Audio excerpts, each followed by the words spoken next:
Alex Beanstalk, and I'm a member of LSEC, although I work far away from here in medical school. And he asked me to give you kind of advanced sensor system lecture. So I decided to talk about the sensation that you most probably will never hear about, which is itch and pain. Okay? And I have 1 hour from now to 1 o'clock, and then somebody will give seminar, right? Let us just start.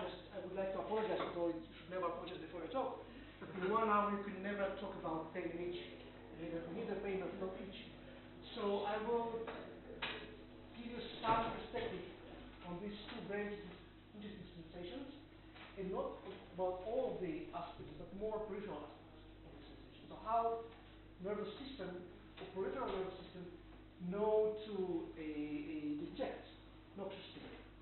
But I would like to start with definition of happiness. So what is happiness? According to Ogden Nash, happiness is having a scratch for every itch. So now, after we know what's happiness, we still know what's itch. So today we'll try to touch a little bit and to understand about this very interesting sensation. So I'd like to continue and to cite another very important guy named C.D. Brenner, who was a Nobel Prize laureate by discovering because he discovered this C. elegans model. And after he got Nobel Prize, he decided to start to write some columns, and he wrote a constant column in current biology. And in one of his first columns, he was complaining about neurobiology in general, saying that neurobiology is studying only very complex systems like vision and hearing for obvious reasons. And he would like to introduce a new system, which so far was really not very well known. Okay? And this is a theory of itching. In our side, I know that I scratch the itchy page because it gives me a relief from the demandingly irritating sensation. I know I do consciously because an itch like pain grabs you and viciously. Itchy mosquito bites can even wake you from deep sleep. Okay, and there he claims that many people suffer from itch and right. Okay, and then what he's doing in this column, he's basically writing a short grant proposal, asking a very, very basic questions about itch. In some of them we're going to answer today. So what are these questions? Are there specific prurito receptors? Pruritus is itch in Latin, so anything is correlated to itch, it's correlated to this word prurito. So are there specific prurito receptors in the skin? Are there specific itch-generating fibers in the skin? And knowing that there are several types of itch, and we will talk about it, are there labeled lines for different types of pruritogens? Meaning, are there the same itch neuron for all pruritus, or they are different?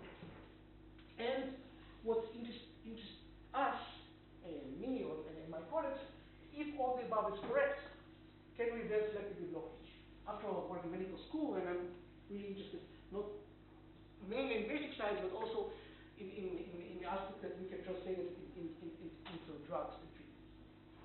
Another thing that I would like to talk to you before I start to show you my data, although I'm doing some computational work, in this case, no computation, no formulas, so sorry, just very much. Okay? Okay, so the story is that basically I would like to call detection of noxious stimuli, labeled line for pain and itch. I'm going to show you these several studies, some of them made by me and some of them made in my lab, by my student David Robertson, Sergei Goudis, and in collaboration with Clifford Bush and Harvard. Okay? So, we ask these basic questions about itch. But itch is similar to another sensation, which is pain. And we know much more about pain than itch. Study about pain started, scientific questions about pain started 100 years ago. Scientific questions about itch started maybe 10 years ago. So maybe we can ask the same questions that we ask about pain, about itch, about pain. So I would just rephrase them and ask, are there specific algogenic, it's pain-related receptors in the skin? Are there specific pain-generating fibers in the skin? And are there labeled lines for different types of algogens? And again, the reason I'm asking, it's interesting and we should know it, that if it's all about it's correct, maybe you can selectively block pain. Okay? What's the labeled line? Labeled lines mean that this is the basic principle of sensory system in which each sensation or each modality is transmitted on a specific pathway from the beginning till the end. For example, it's a specific pathway for each modality. For example, we have a specific pathway for vibration from 40 to 50 hertz, and for vibration 150 to 200 hertz. Specific a pathway for pain, and specific pathway as we see for each. And if you stimulate this pathway, if you will be able to stimulate this pathway in other modalities, for example, you will stimulate the mechanical pathway with electrical stimuli, you will not feel pain, but you will feel this mechanical sensation. Okay? So, let's first, again, answer the questions about pain, or at least in part, and then we'll try to extrapolate them on each. And again, the reason I'm doing it is because both of the pain and itch are not pleasant sensations. Again, the difference between pain and itch is difference in response. When I sense noxious painful stimuli, I will withdraw the area from the stimuli, right? When I put my finger in the hot coffee, the first thing I will do, I will withdraw my finger from the coffee.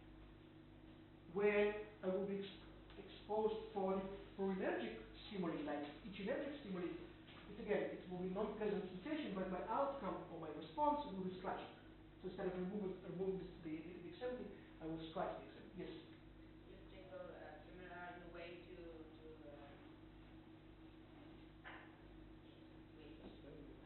It's what? tickle. It's a very good question. I don't know. I don't know. I think it's much more complex than itch.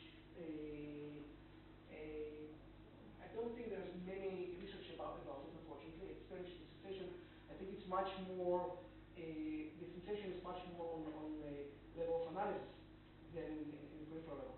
But what is stimulating peripheral level is really the question I don't know. Okay? Sorry?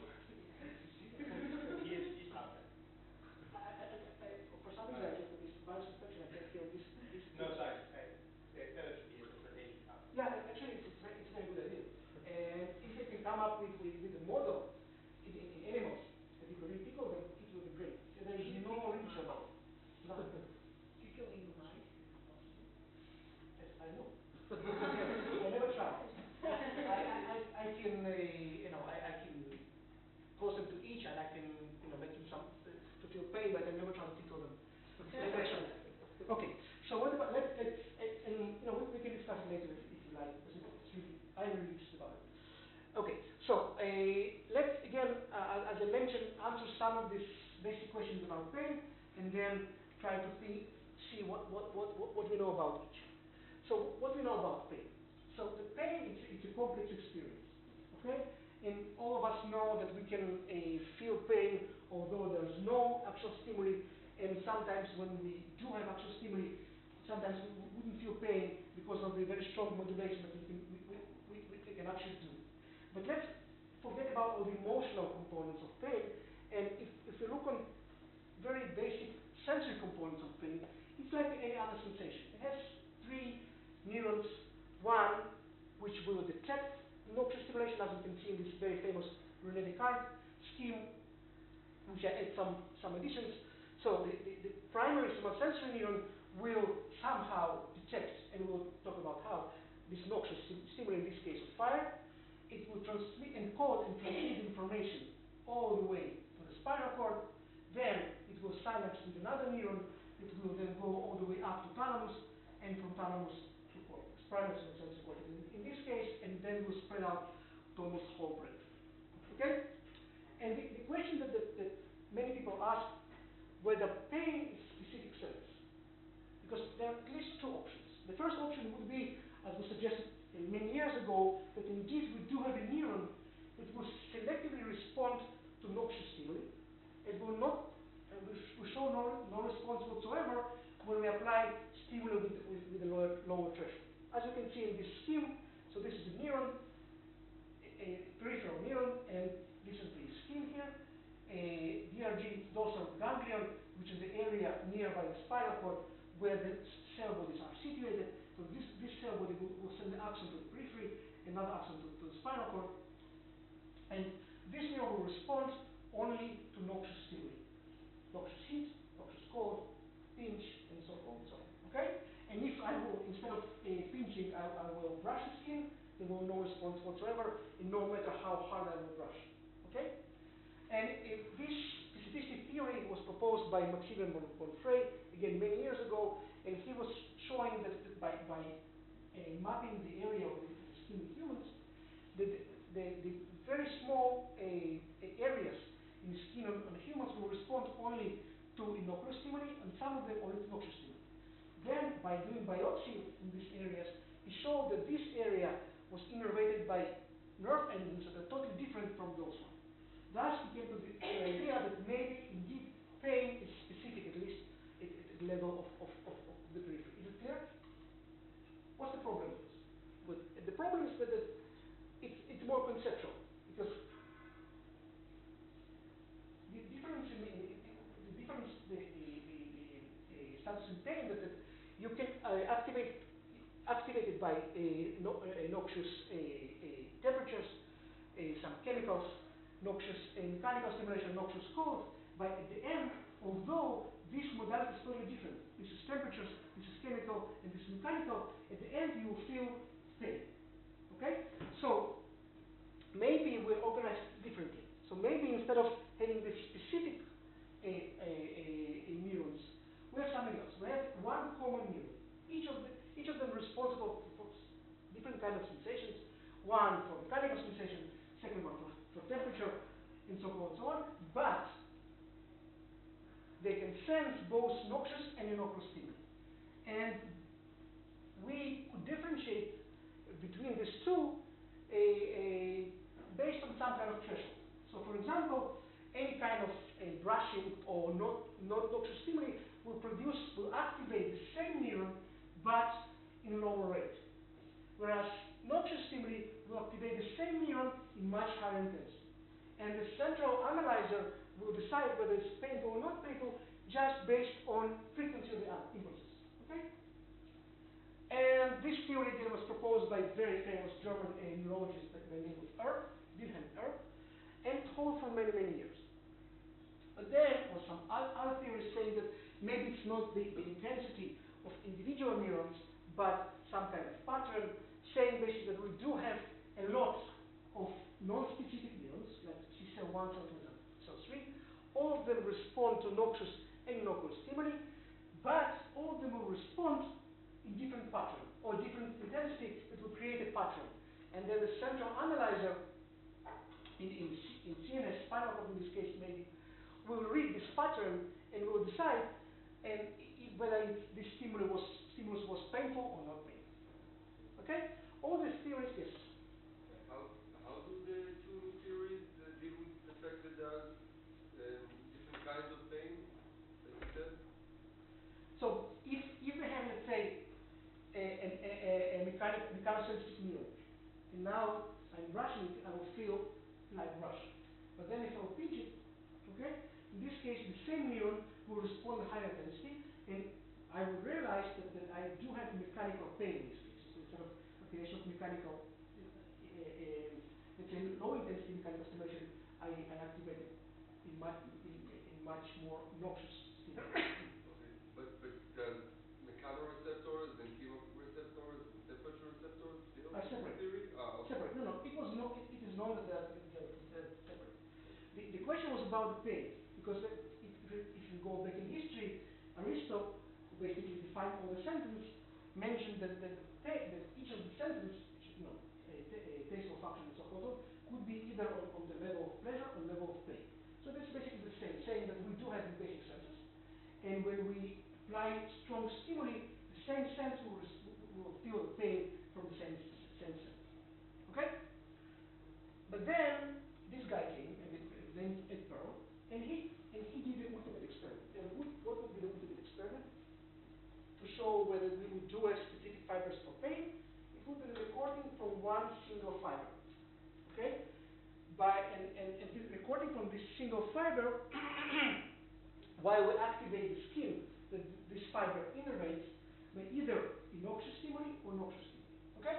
So this is the experiment. It was published 50 years ago, and this is recording from single fiber it gets in vivo. And in this case, the skin is activated by not painful mechanical stimulation, mechanical deformation of the skin. And as you can see, this fiber is silent. Okay? On the contrary, when you pinch the skin, this fiber starts to fire, meaning that this fiber could be only activated by noxious mechanical stimuli. But I must say that the prediction of the fact that we have a specific system for pain has been done many years ago by Charles Sherrington. I'm sure you heard about Sherrington. He was Nobel Prize laureate. No, they talk about this synaptic connectivity between the cells. But he got this brilliant idea about pain and nociception. So what he was claiming is that we're not feeling pain as a result of strong mechanical, strong thermal or chemical stimulation, but we do have a system which is selective to sense injury. So strong mechanical, strong thermal or chemical stimulation will produce injury. And the system that we're talking about senses the injury. Therefore, we call the system nociceptive system. So we have a selective labeled line, selective line, for the injury sensation. Okay, so we can translate the strong stimulations that we talk about to the stimulation that can cause injury. Any stimulation that is not sufficient to cause injury will activate specific systems, specific mechanical, thermal, or chemical senses. But if it above the threshold and then will produce injury, tissue injury in any kind, in this case it will activate selectively pain system and produce pain. Okay? And the question is how? Okay, so now we're sure that we do have a specific system. So how we can confirm upon the system with such kind of specificity? And there are several differences between nociceptive system or pain system and non-nociceptive systems. And some of them are that are transmitted by different type of neurons. For example, noxious stimuli are transmitted by C fibers. You know what so the smallest and the slowest fibers transmit pain temperature. But still, it would not differentiate, it would not give us enough explanation about how it can detect only high threshold stimuli. When we look at molecular levels, it means it shows that this, and so now we look on the scheme of the skin. Those are keratinocytes. Okay, this is C fibers that are pain fibers, and when we look on the molecular level, what they express proteins, which are basically channels that could be activated only by high threshold stimuli. And as you can see here, again, this is a little bit enlargement of the skin. Again, keratinocytes. This is the free nerve ending. This is the terminal of the pain fibers. And those are these channels, these transducer channels that again translate strong mechanical, chemical, or thermal stimuli into electrical signal. So these channels will be activated, and frankly, we don't know how. So we don't know how heat activates these channels, for example, or how cold activates these channels. But what we do know that upon activation, this channel opens, produces pretty large pore, which can pass sodium and calcium. It will produce depolarizing generation potential, and then activate sodium channels and lead to reaction potential. Okay? Yeah. Questions, please? Do the non-harmful receptors also open? No. So how does that? Very good question. So what's the difference between what's the difference between a light and strong mechanical stimulation? Again, it could be that something in this mechanical stimulation, again, injury. So when you do have the injury, there's some kind of inflammation occurs, and many pro-inflammatory factors release. And maybe these factors activate these channels. Okay? So when you brush the skin, there's no inflammation, and therefore no factors released, and therefore no activation of the channels. However, it has been shown that channels that are responsible for high temperature, this channel called QT1, and I'll explain in a second, could be activated by inflammatory factors. I must say that it is activated by inflammatory factors, but also have a internal temperature sensitivity. So it could be, if you put it in liposome, and you apply high temperature, this channel will open. Meaning, in addition to this activation by lipids and protein kinases, it could also be somehow open internally. Okay? Why low temperature will not activate these channels? Nobody knows. This PP1 channel has very clear threshold, 42 degrees. So if you have the cells that express this channel and you apply temperature which is 41.9 degrees, nothing will happen. And if you apply temperature for 2 degrees, channel will open, you'll have influx of ions, vaporization, and firing. Okay? So what are those proteins? We'll talk about two of them because they're important for the rest of our talk. First of all, called TRPV1, transient receptor potential vanillin receptor 1.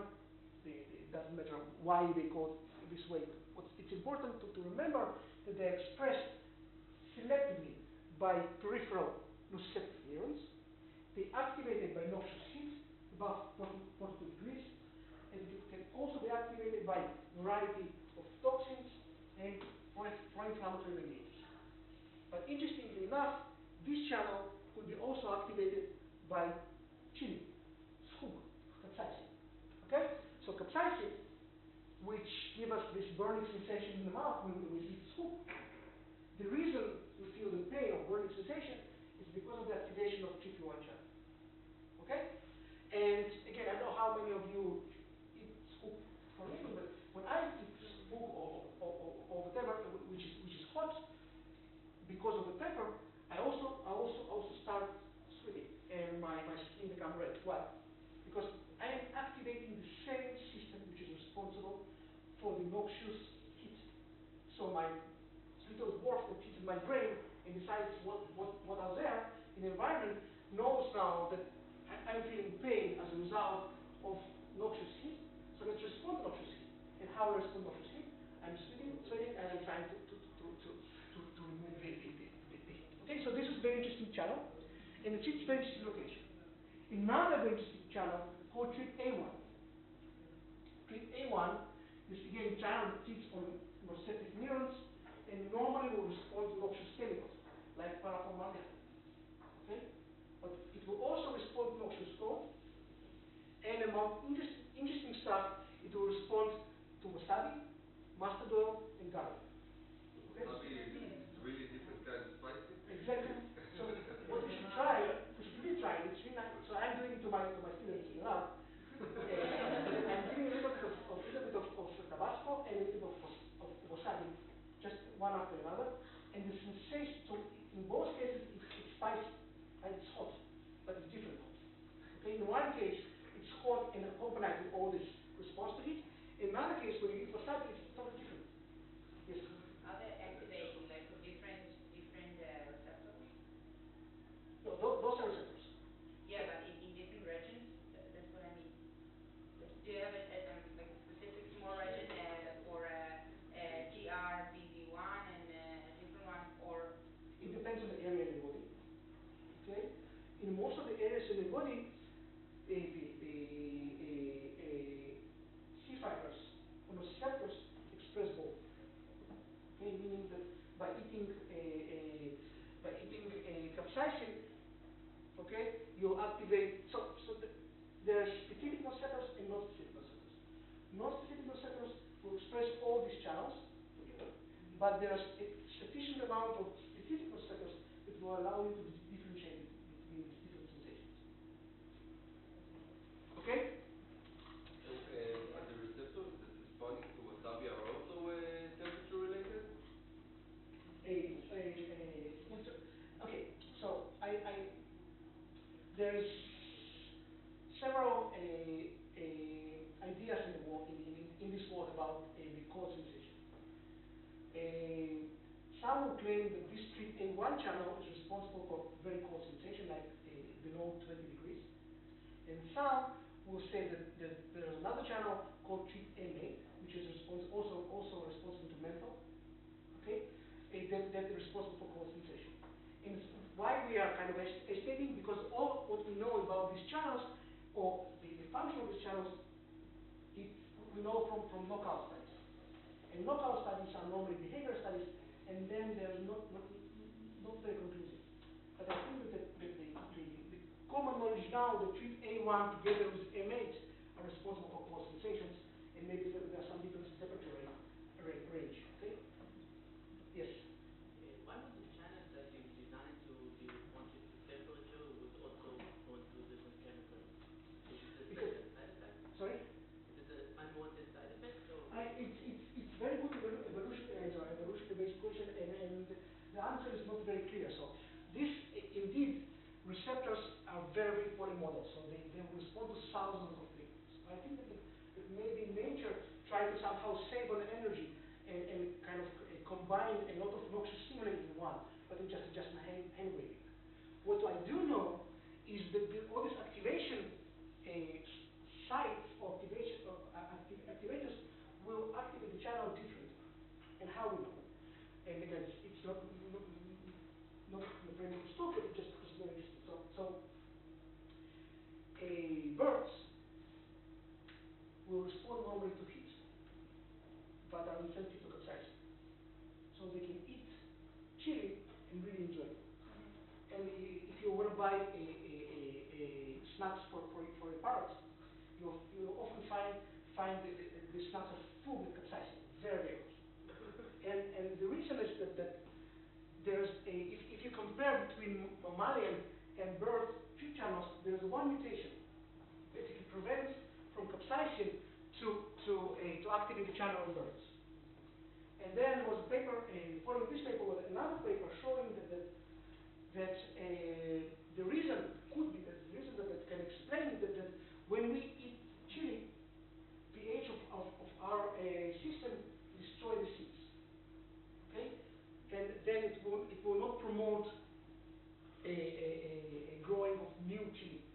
Okay, when we release it from the system, whereas when birds eat chili, pH of their system somehow prepare the seeds for germination. So the chili doesn't want us to eat it, actually. Whoever created us, either chili or God, want us to say that if you're not helped for the continuation, just suffer. You can eat it, it's fine. But if you can indeed help it, so the point is, it was your question, that this channel basically combines many noxious stimuli, could be activated many noxious stimuli, and could be modulated by other noxious stimuli. For example, proton intermediate, how should I say it like this? So normally the threshold for this channel will be 42 degrees. Okay? So when I put my finger in hot coffee, the temperature will activate this channel or feel pain. But during the inflammation, after surgery, for example, there's a lot of factors released, for example, serotonin, or nerve growth factors, that have been shown to shift the threshold of this channel to a normal temperature. What does it mean? Meaning that now, after surgery, this channel will be constantly active, and I will feel pain even without capsaicin or high temperature. And this is the reason for inflammatory pain. And there's a lot of effort in pharma companies trying to block this modulation and trying to keep the normal activity of the channel intact. Okay? So, to summarize this part, what we know now that there's specific system for pain, and there's specific receptors for some of the pain-related agents. What about itch? So itch it's less clear, but there are many factors that can create itch. For example, I think the most famous is histamine. Okay, mosquito bite will activate mast cells to release histamine, and then will start scratching. Right? There are many other factors that can create itch. For example, chloroquine. Chloroquine is very famous anti-malaria drug that maybe will prevent the malaria, but will give you horrible scratching in the neck. Okay? And apparently, they work differently. So we can differentiate them in two classes. We can say that there's the one histaminergic itch, or histaminergic-like itch, and another one non-histaminergic. And what about the receptors? So histamine will activate the receptor, which is called H1R, histamine receptor, doesn't really matter what's the name. What's interesting about it, that this histamine receptor is what we call a metabotropic receptor, meaning its activation would not produce direct activation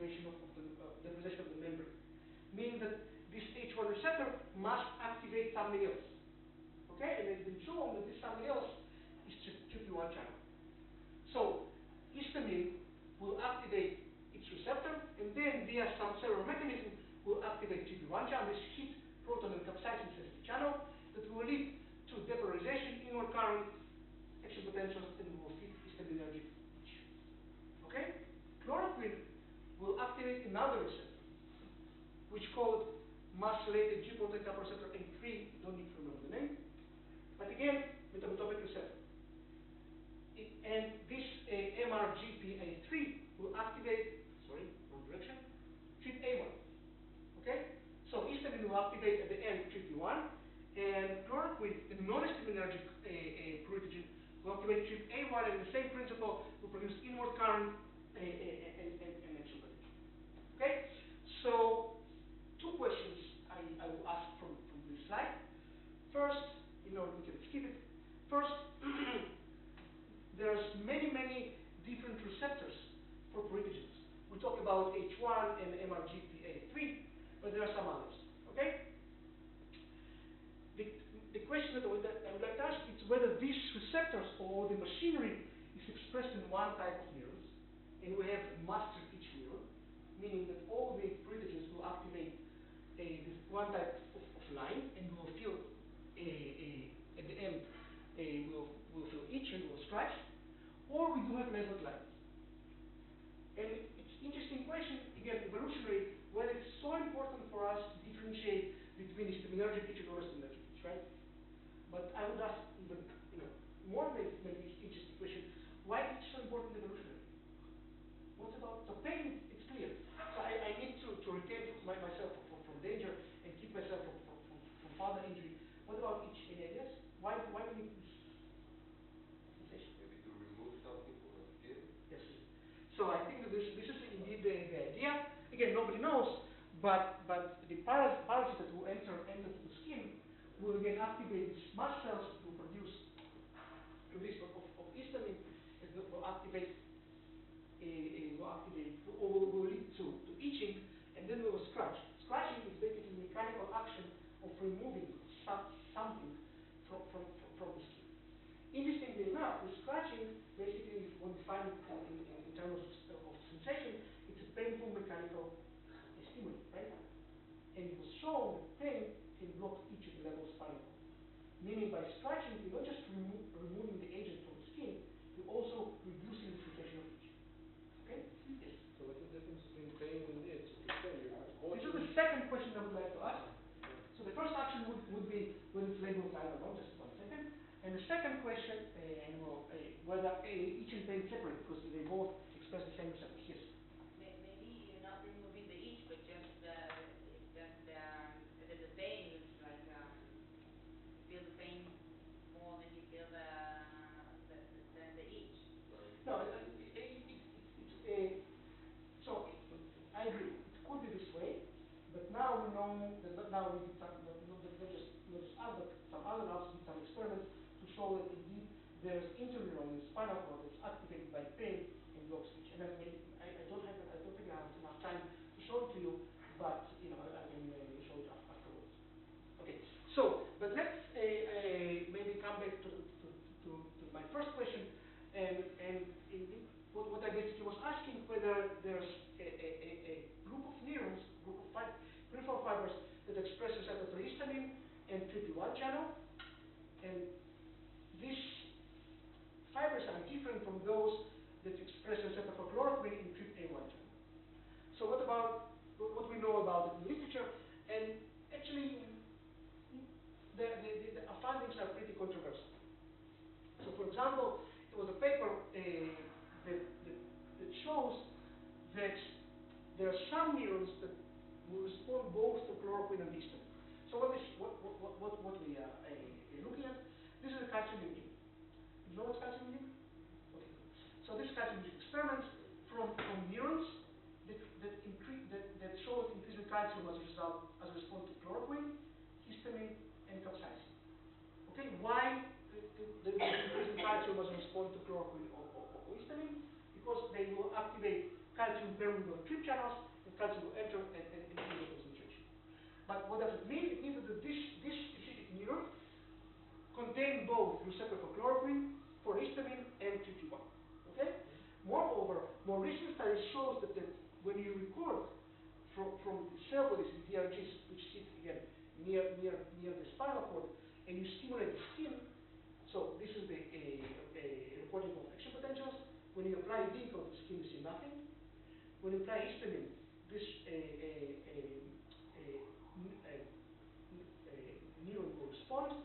It will also respond, although when you apply chloroquine and capsaicin. Meaning basically that there's a common master in each genetic neuron that will respond to everything. The problem with the study is it's been done in very young animals. When you do the same study in older animals, the picture is much less clear. For example, paper published in 2012 shows that the neurons respond to histamine, but not to chloroquine. And sorry, question? Sorry? Chloroquine, this is the anti-malaria drug that as a side effect produces scratching, and it activates this MRGPA3 receptor, which will then activate A1 channel. Okay? And it's basically one of the representative non-histaminergic itch. Right? Okay. So in adult animals, there are some neurons that will respond to histamine, but will respond to non-histaminergic agents, like in this case beta-alanine, but not to histamine. So it's not very clear whether it's indeed labeled line or not.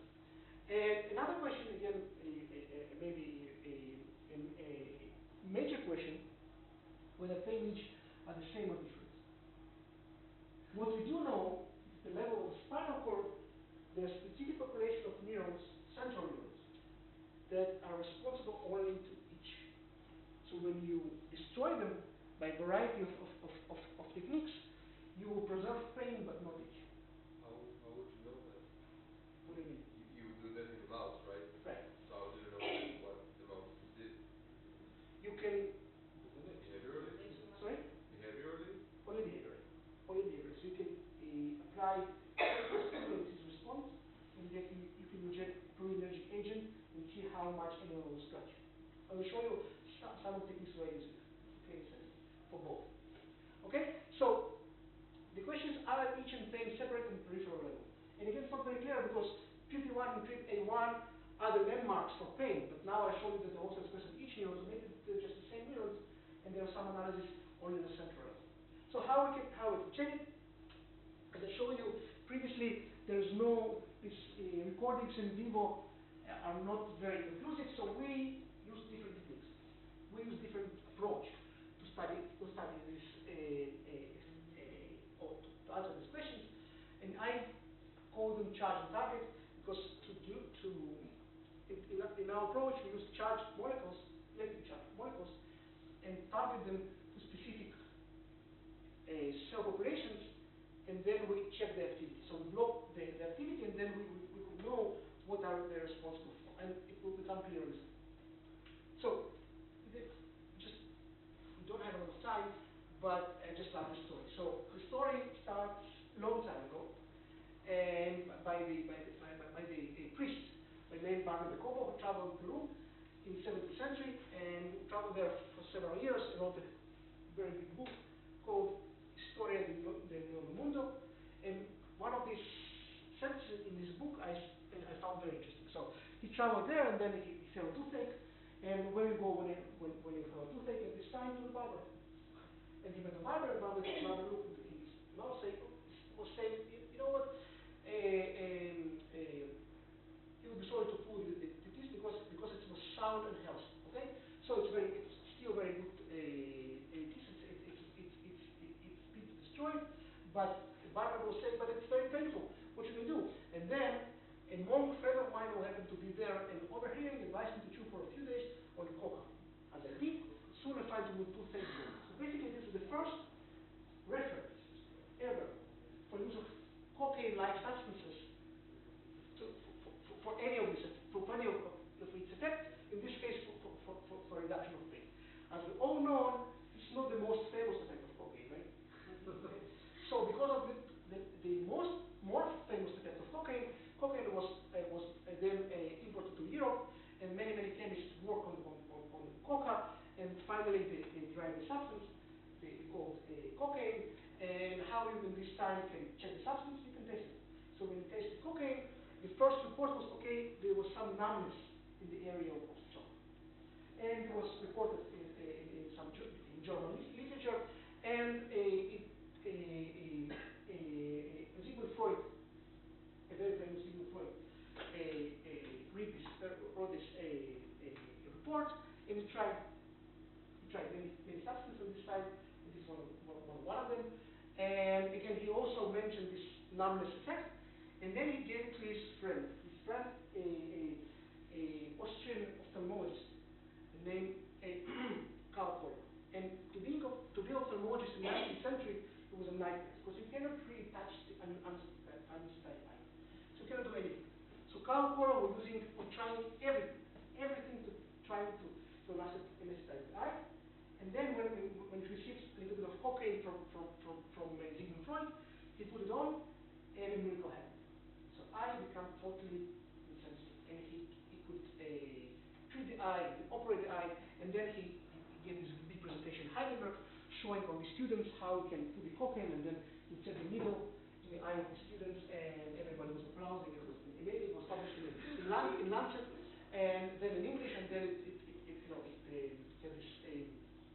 came to the United States, and we used in surgery, and so forth. It took about 100 years before we really understand what cocaine or these kind of drugs, but how they produce a local anesthetic. So what we're looking at here, it's a recording of current that underlies the action potential. And I think that you should know that the first component is sodium, and the second component is potassium. So when you use in this case propane, which is very similar to cocaine, the first component is gold. Meaning that cocaine-like substances or local anesthetics from this group block sodium current. It took about 5 or 10 more years before we understand the mechanism of action of this cocaine, and this very elegant experiment has been done by Donald Fraser. So what he did, he added he took lidocaine, which is again another derivative of cocaine, and added the charge.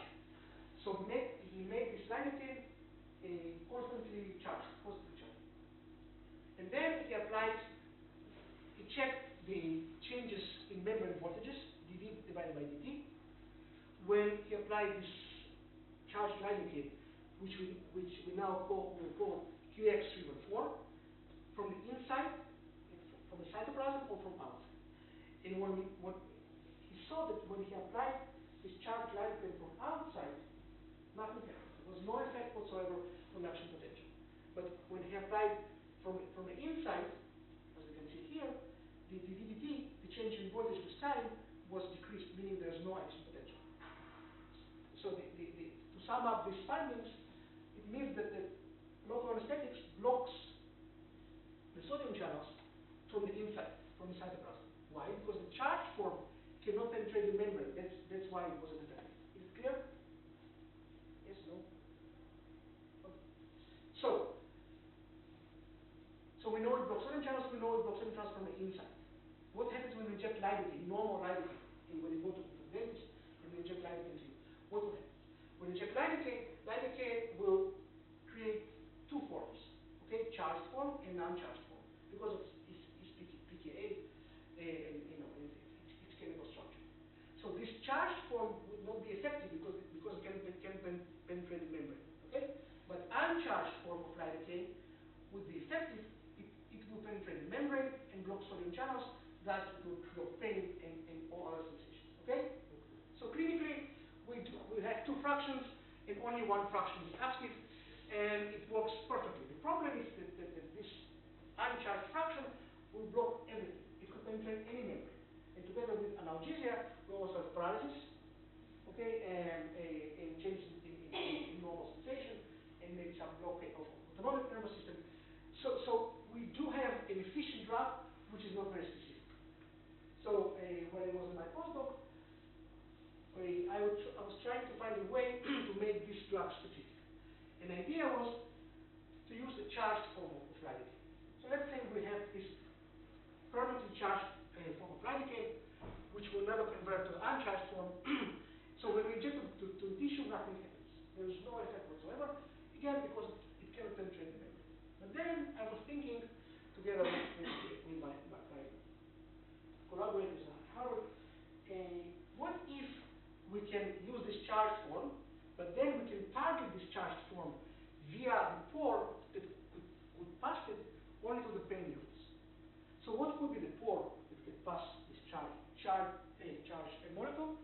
We thought about chip channels, the chip 1 and chip A1 channels, as I mentioned, expressed in pain neurons, and they're large, so it produces a large pore. So this is the idea. We use charged local anesthetics. We activate a nociceptive specific gate or nociceptive specific pore. In this case, it's chip 1 channels by capsaicin, and hopefully it will block sodium channels and activity of pain neurons. So activity only of pain neurons. So how we can, yes? What is it you said? They block the sodium and then the cell, what happens? It can't work? The action potential, the signal that any cell produce to transfer information to other cells based on sodium. So Yeah. action potential, so when you block sodium channels, there's no action potential anymore. So the cell is totally silent. Does the cell live or Yes, does it die? it's normal. It will respond to capsaicin. It will respond to noxious heat, but it will not feel the pain because the generation potential that the capsaicin will create will not produce then an action potential. Okay, the cell will feel normal. Yeah. How come that lycodene, Lycodene, yes. how come that it enters through TRPV channels? It's smoked and it's charged. And is it specific to those channels? Or This is is it okay. to other channels? Maybe we should ask differently. These channels are non-specific, non-selective. Differently, TRPV channels. V1 and A1 are totally non-selective. They can pass anything that's charged. It's not huge enough. It's not too big. Sorry. Okay. So differently from sodium channels, I know we studied sodium channels, potassium channels. They are very, very selective, right? They're extremely selective. So the sodium channels can pass only sodium and not potassium. Potassium channels and so forth. So tube channels are non-selective. Anything which is 1 plus 1 and 2 plus can penetrate the channel. So that's why a charged lidocaine can penetrate the channel. Or at least this was an idea that we need to check it. And just so we would have enough time, so let me do it fast just to show you that indeed it worked. So we took the cells from here, just the sensory neurons, we removed them from the animal, we plate them, and those are the cells, small cell which is pain neuron, and large cell which is sensory but not pain neuron, and then we check what happens with the sodium currents in the cells when apply capsaicin and activate tube channels, charged lidocaine, and capsaicin together with charged lidocaine, and to make the long story short, only when we apply capsaicin in TX, sodium currents in these cells disappear. When we did the same treatment in large cells, there was no change in sodium currents whatsoever.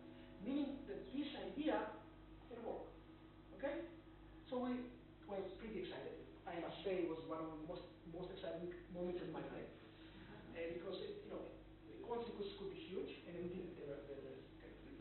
Then we checked what happened with the action potentials, right? Because the sodium currents is nice, but you can claim that you block pain by blocking sodium channels. So you really need to see what happens next. We recorded an action potential. This is the signal from pain neurons and non-pain neurons while applying capsaicin in PX. And again, in pain neurons, capsaicin in PX abolished action potentials, but not when we apply capsaicin PX in non-painful neurons. Meaning this effect of blockade of signals was selective for the pain neurons. Again, exciting, but not very exciting because action potentials in a plate, in small cells, what happens in the behavior? So we really wanted to measure behavior. And this is for your question, how we can measure pain. So we cannot measure pain. We can ask the left when it's painful or not painful, unfortunately. But we can measure the responses to noxious stimuli. How fast or in which force the animal will remove the pore from the noxious stimuli. Okay? And just show you one example. This is a response of rat to noxious mechanical stimuli. Okay?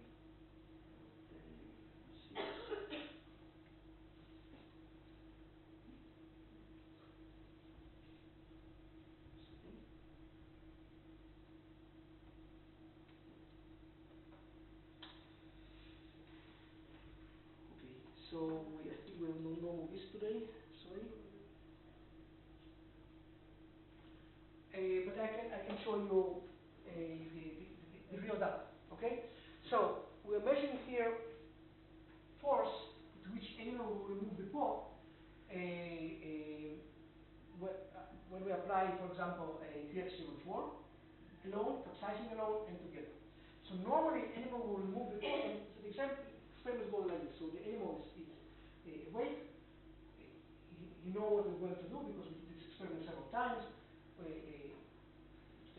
He used to us, and we took the paw and we just applied forceps with some kind of a force device, and we gradually increase the force, and then instead the animal feel comfortable with pain, it will remove the paw, and at this point we know exactly which force produces this removal. So normally it will remove the paw at say around 150 gram force. When I apply capsaicin alone, the threshold was a little bit reduced because capsaicin is painful, but when we apply capsaicin in PX, the threshold was just disappeared, 500 grams, and we stopped the experiment at 500 grams because we just didn't want to injure the paw. Is it exciting? Yes, because in this it means that we indeed were able to block the pain. But lidocaine will do the same. Okay, all the known drugs will do the same. What we found is that this amazing, or I say not amazing, this very significant a block of response to painful stimuli was not accompanied by any other effects. So there was no effect on the feeling of light touch or motor abilities. Animal was totally normal. Only when exposed to a noxious stimuli, it wasn't different, but otherwise it was totally normal. And we do this experiment now, recently we did it on pigs, and we can do it epidurally, and we can block pain without any effect on motor effect. Now we're excited, really excited, and we hope to be excited further because it could indeed change the face of anesthesia. So now we can basically inject, almost in any surgery, we can inject capsaicin. The case study on capsaicin, but we can activate the channels and target discharge lidocaine and selectively block pain neurons, so we can create what we call pain selective anesthesia. Okay? So we next what we can ask is, so we showed that when we apply capsaicin, TX will penetrate and block certain channels. The question is whether endogenous activation of these channels, let's say by histamine, will be sufficient to do the same. In this case, we can maybe not just block pain, but also can block itch. Okay? So we ask whether if apply histamine, it will activate this receptor. This receptor will open two channels, whether it will be enough to allow for TX to penetrate and block certain channels.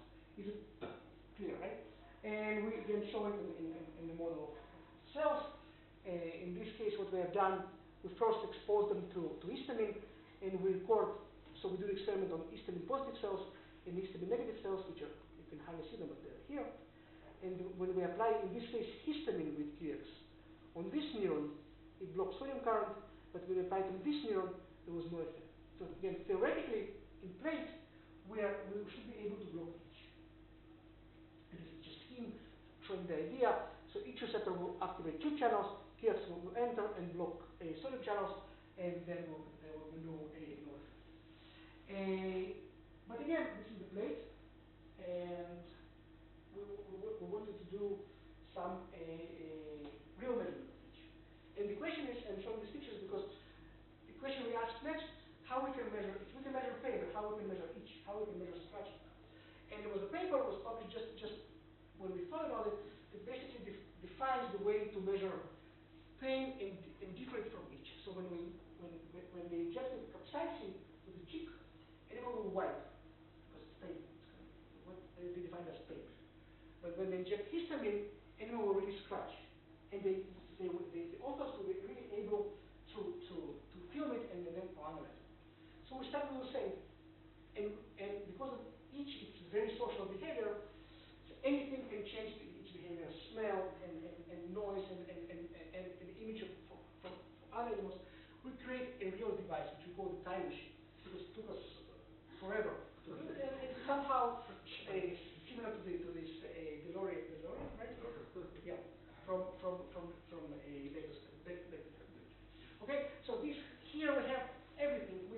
white noise to mask the real noise. We removed the air with the palms, and we put the mirror so each animal will sit there.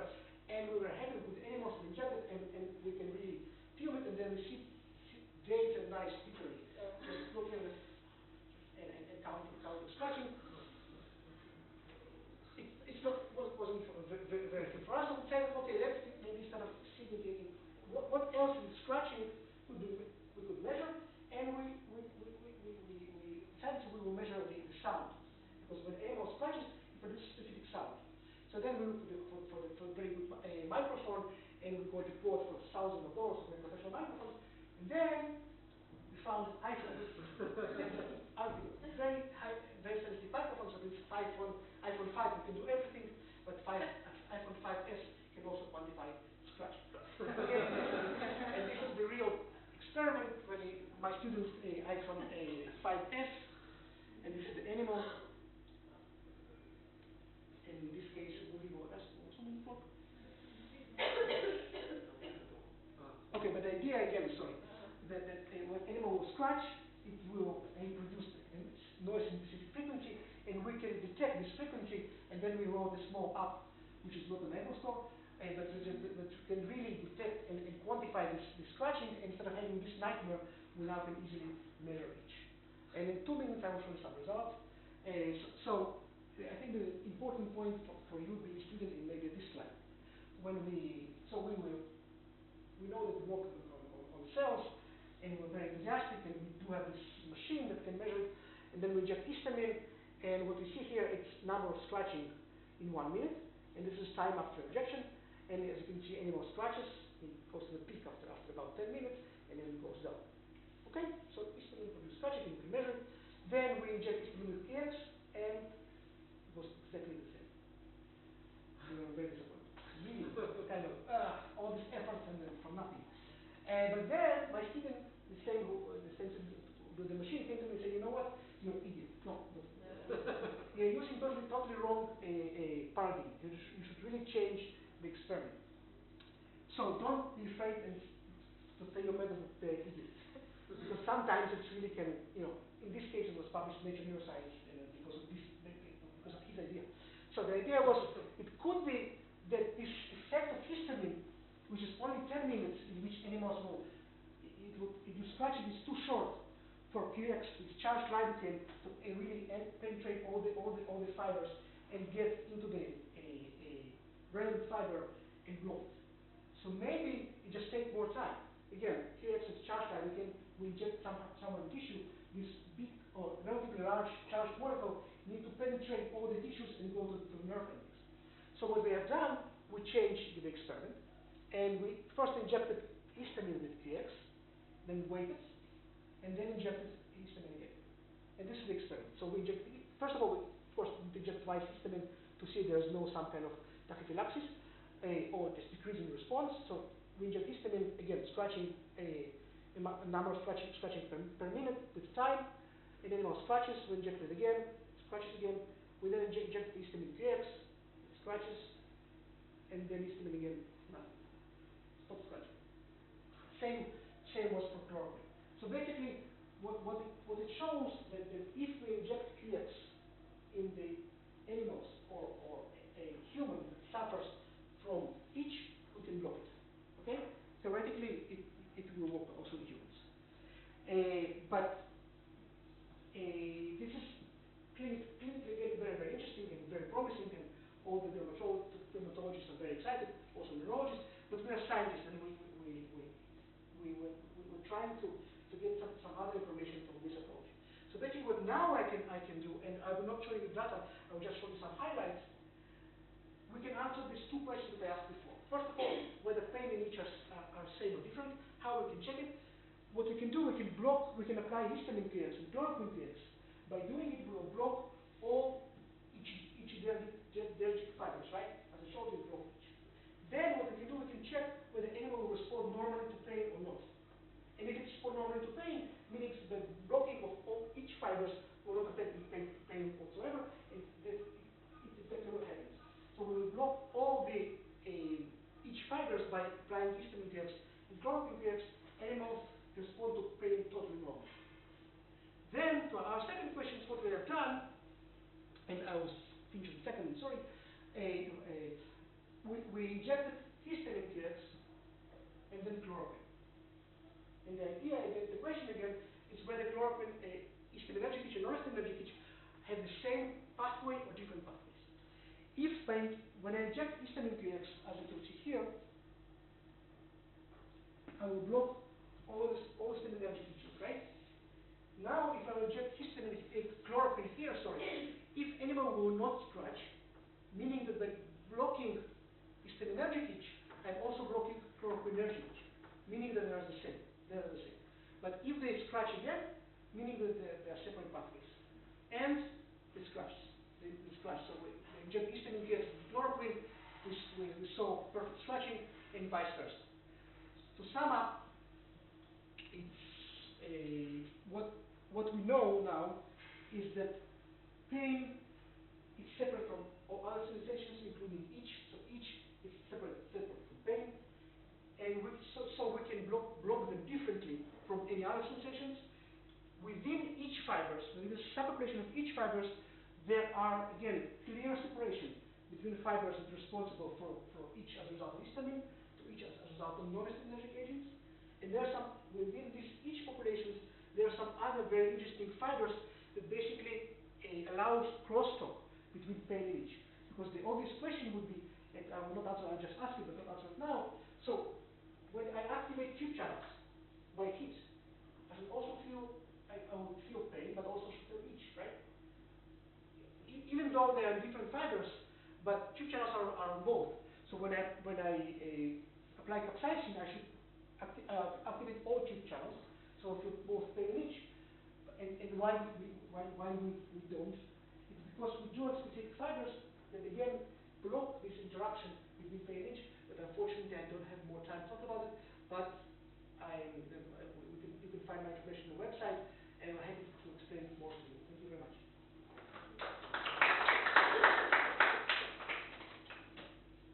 So now I think we should have a short break and then presentation. Right?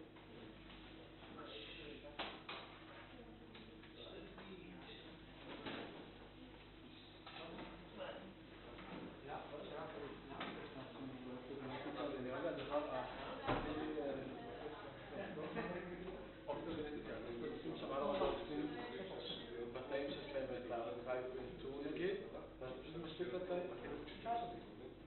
אוקיי. פשוט כאילו ממש נשאיר.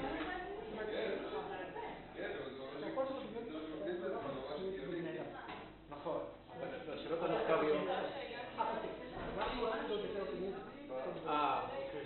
וגם יש בעיה באופטימיסטים שלנו, כי באופטימיסטיקה אתה יכול לבטא את האורתודוקסים, אתה מבטא את נגיד באותם תאים שמבטאים את הדיוואן, מתברר שבהתפתחות כולם מבטאים.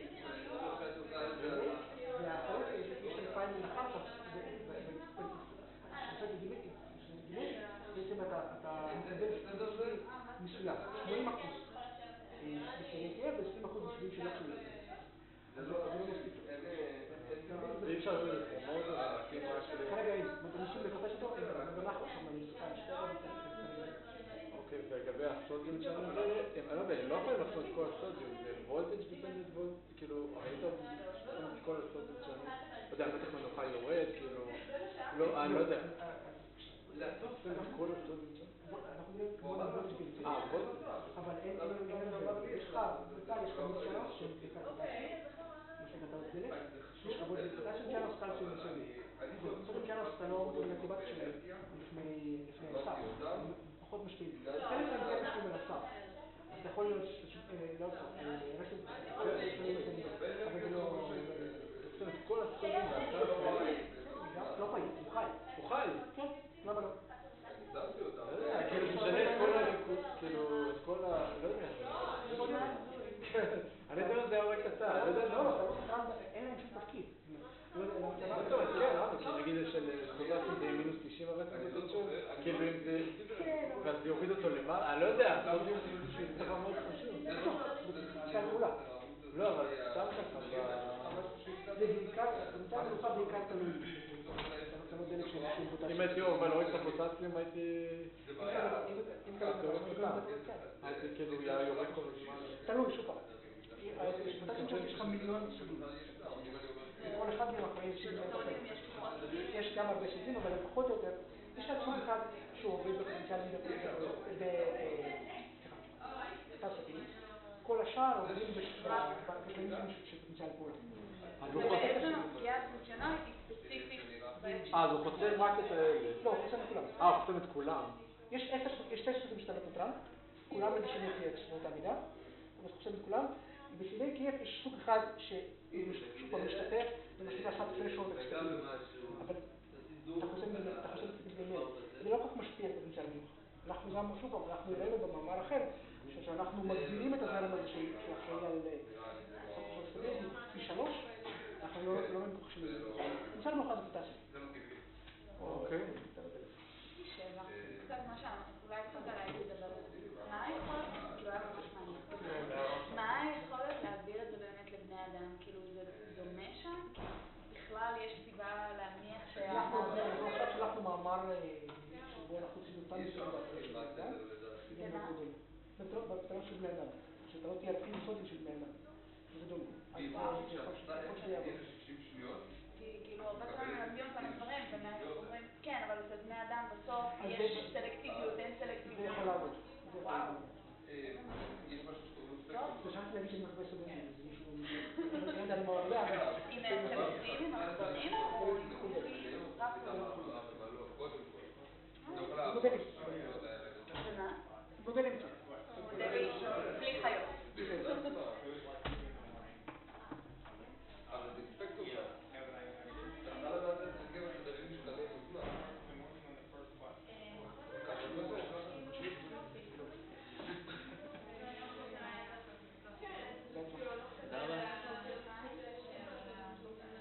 זה מסובך, אני יצא לי מסובך, כי זה לא... אני צריך. זה לא משהו מאוד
talking until he will stop me.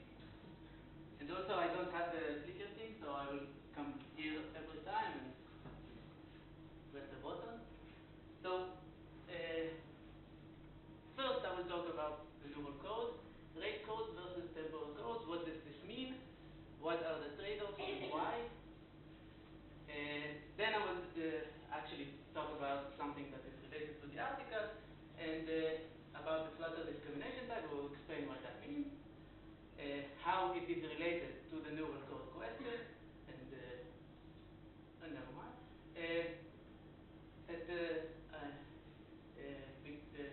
I will continue talking about decision making and memory, which is also something that comes. It is also in view of the neural code question, but it is more of a separate type of question that is interesting in face of this flutter discrimination type. And at the end, we will talk about the issue of whether we can influence decisions that monkeys in this particular case are doing by stimulating neurons at the correct time, at the correct place. We'll see what happens. Okay, so let's talk about rate coding. I learned from Yoav. Let's talk about rate coding.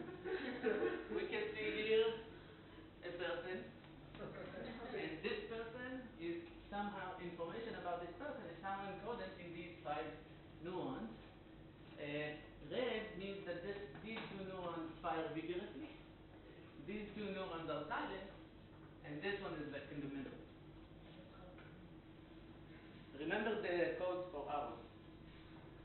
We have another picture with different neurons firing. With Aaron we had this.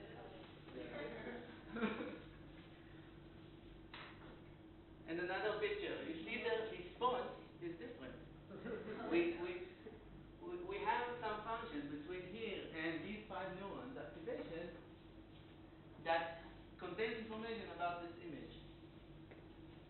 Another one. Okay, so do you remember what this meant? Carmel, right? Oh. Okay, so this was Carmel. So we can see that because we had this very specific function between the images and the coding, we can do decoding as well. So this is like the motivation, or what is the purpose and what is the meaning of coding in general. This was rate coding because we have this like red neurons that are firing a lot and yellow neurons that are firing in the middle. Let's talk about temporal coding.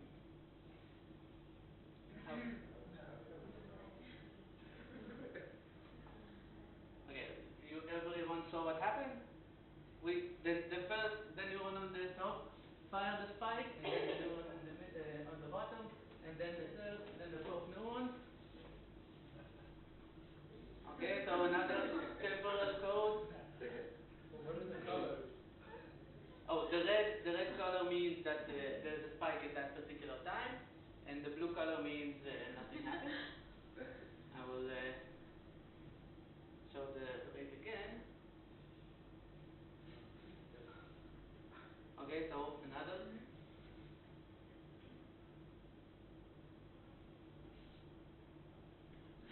Okay, the rate again.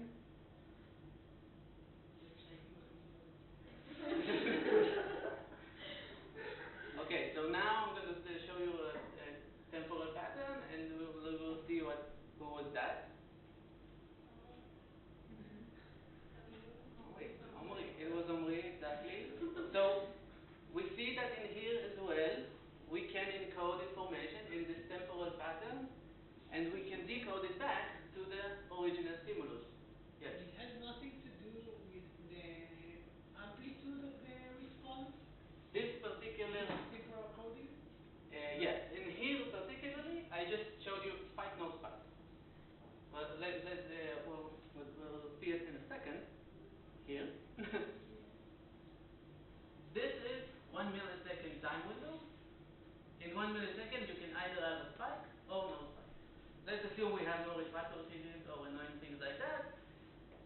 these are 6 neurons, 10 millisecond time step. If this neuron fired, then not, then fired again, and etc. And the rate code, what it means is that this is the average. It's not the average. There's sum total of these. So here we have 2 spikes. We have this yellow color.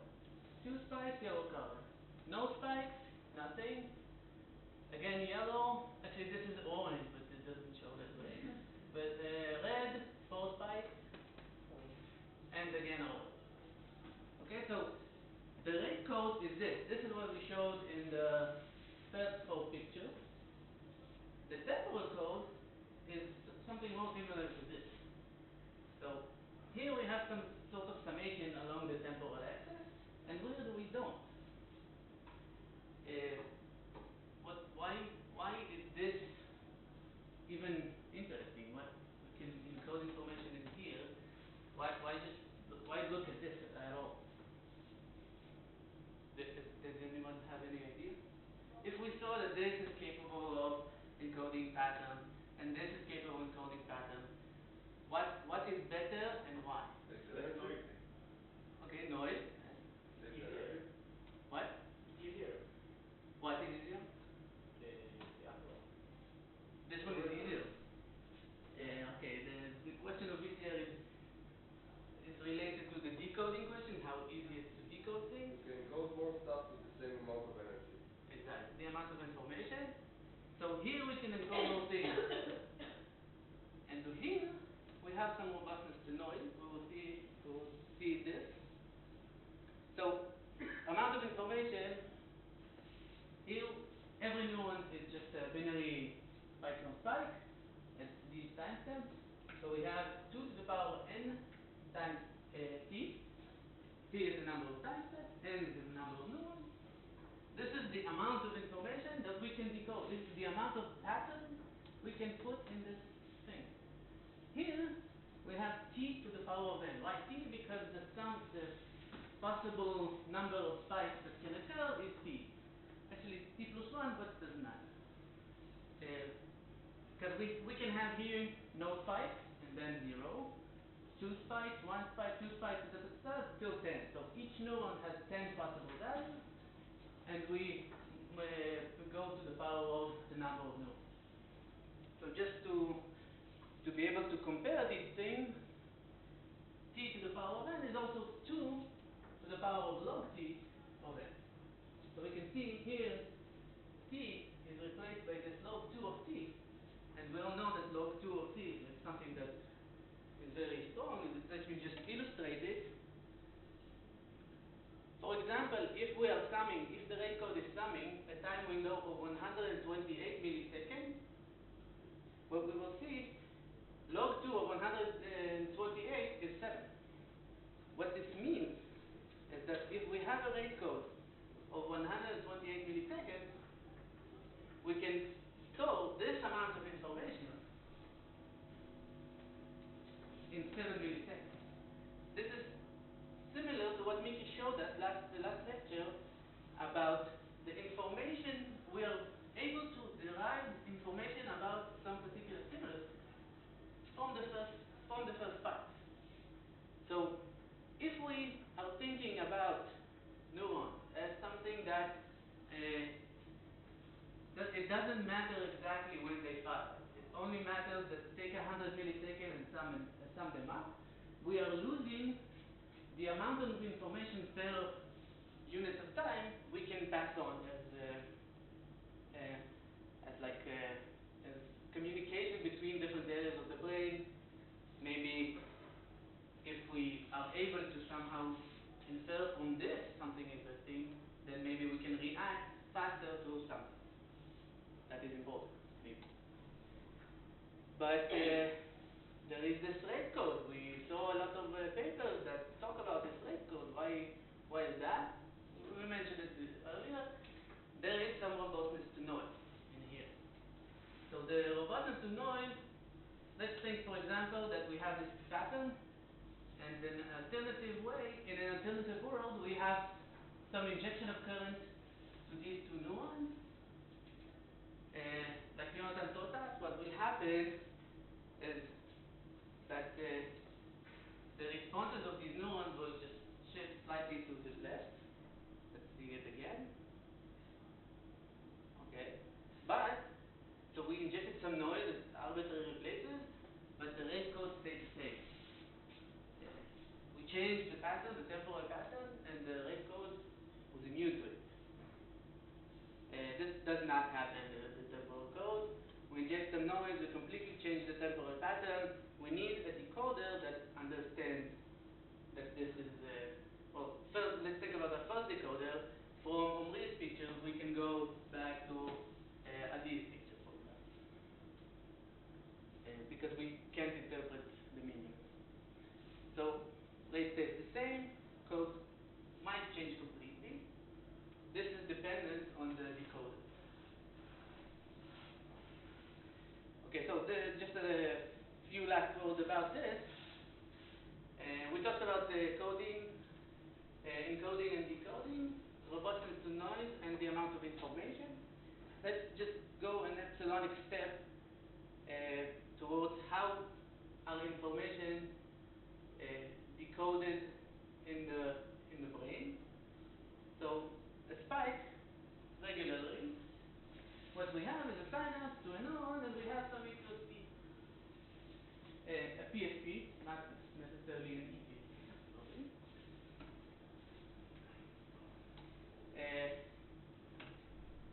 This is like the most basic thing, but as we saw for Midan, we have a possibility to have a synapse at a different place at the same dendron. So the EPSP can be broader, integrate over a long period of time, but somewhat attenuated. And actually, we can have both at the same time. The same axon can have several synapses on the postsynaptic potential, and this single spike can affect the postsynaptic cell in this type of manner. And also another thing that Miki showed us last lecture, we have interneurons that are relatively small, so they react fast to things, synaptic input that arrive, and they can have effects as well. So this single spike can be interpreted by different neurons in different ways. And I want you to see that here we have like this intermediate width.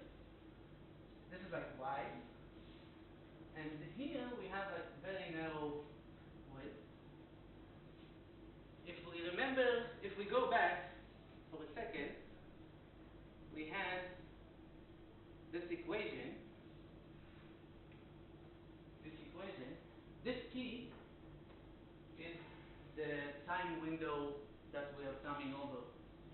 So when we had something like here, we had like a 128 millisecond time window that we summed over. But we see from here that the natural responses of neurons can vary. The same spike can be interpreted with different time windows. Okay, so this is just a MATLAB plot to illustrate this idea. This we have here a spike trace, just a random spike trace.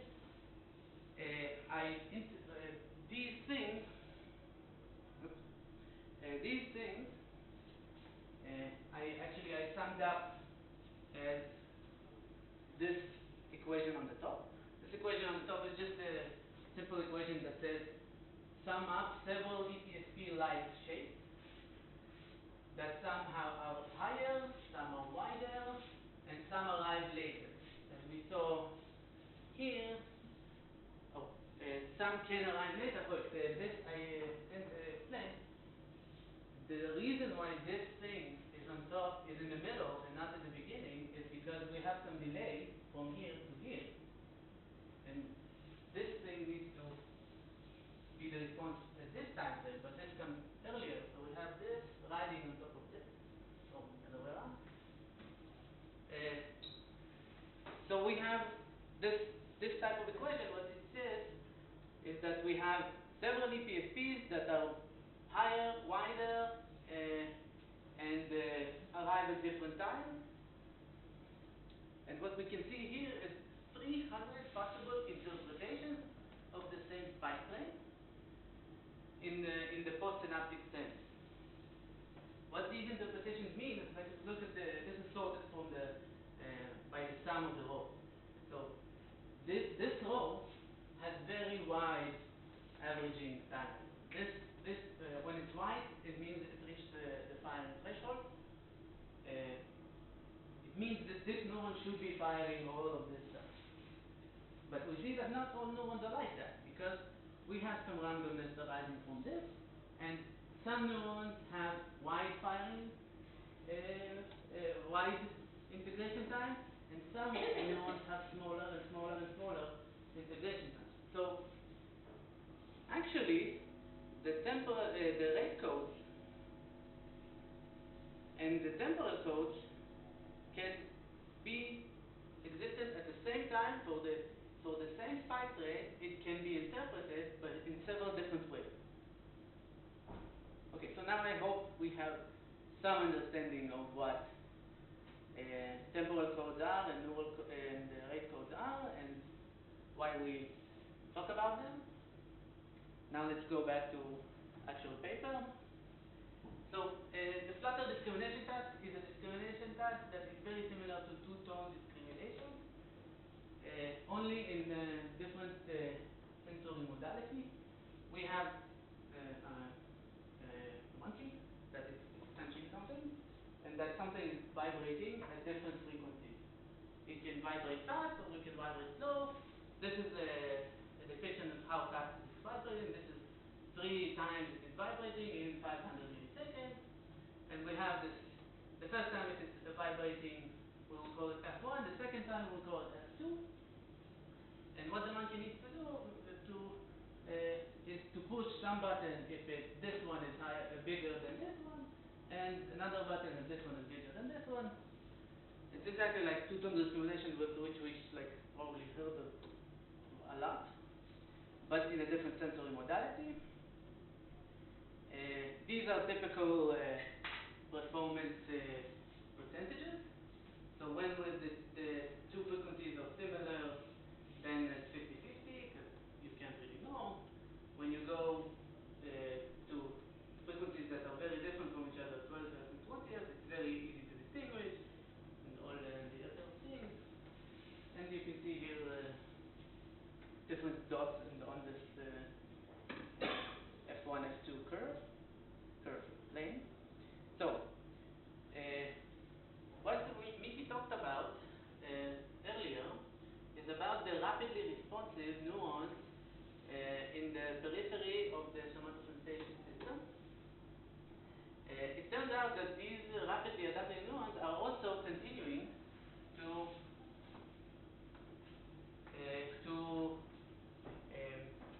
the S1, the cortex. So these are two different neurons. These are responses from two different neurons for this specific task. We can see that there is very clear periodicity here, somewhat less clear periodicity here. This, we actually can't see it very well. At least I can see it, but this is also something that is, we can see here rate modulation. Meaning that when the frequency is higher, we see higher rates of neurons. When the frequency is lower, we see lower rates. Are they recording from? This is one neuron, many trials. Each row is a trial. Okay. Each blue dot is a spike. And this is a trial where the first stimulus was 20 and the second 30. But it's all in the same neuron. This is the same dot. Yes. What are the different lines in each? Yeah. It seems like there are two different levels of segregation between the rows. The respective rows. Okay, yeah. 5 minutes to wrap up. Wow. Okay, this is 20. You see 20 is the same for the first stimulus, and the 10 is different for, the second stimulus is very. So it's several And this is another neuron, a different neuron. Maybe at the same time, maybe not. Okay, so what we can possibly see, I see the frequency, the rate modulation at both these graphs, but at the article it says that we have weak rate modulation here, meaning that if we measure the firing rate for these neurons, they don't vary much for different frequencies. And if we sum up over the rows, we won't see difference between this row and this row and this row. But it looks like there is. I agree. But this can be quantified, of course, and this is a more convincing graph. This is a graph that shows this linear dependency on frequencies. This is the sum of the rows as a function of time in some time windows. We can see that the stimulus, this is high frequency, this is low frequency, is modulated. You can distinguish by the firing rate what frequency was the stimulus, and this is one S1 response. The stimulus, you're talking about the stimulus difference or the second? No, each one on the row. This specifically is the first. This is the response to the first stimulus. But we will have. It's a third stimulus. You have two frequencies. Yeah. Yeah. This. To the first? To the second stimulus, we will have the same response, but at a different time. Meaning it's just a matter of what it's written here. The second stimulus arrives around here, or just slightly later. This graph doesn't show it, but the response will be exactly the same for these. This is a specific node. Okay, we can fit. This is approximately linear. This relationship, this and this. This is too bad. Okay, so these are the responses. Exactly what we showed earlier. These are the fit. These are A1 and A2 of the fit of this equation to these two F1 and F2 stimulus. What we can see here that in S1 we have only A1. We have only something that is dependent on F1. A2 is almost always 0, because we actually don't know what F2 is. In the future, it would be very difficult, very weird if it wouldn't be this way.